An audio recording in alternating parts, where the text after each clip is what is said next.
આજે દ્વારકાધીશની એવી કૃપા થઈ કે હું જોગાનું જોગ આજે સવારમાં ભગવાન સોમનાથ મહાદેવની ધજા ચડાવીને 5000 સ્વયંસેવકોને લઈને દ્વારકા જતા હતા.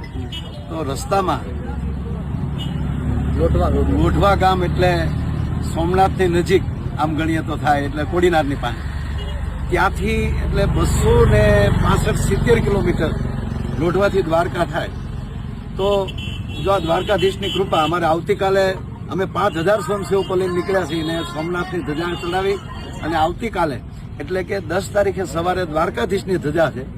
તો દ્વારકાના કેળે જતા હતા ત્યાં લોઢવાથી 300 થી વધારે માતાઓ વયોવૃદ્ધ ન્યાલી લઈ અને યુવાન અને બાળકો સુધી જે માતાઓ બહેનો બાળકો વડીલો આ આખો સંઘ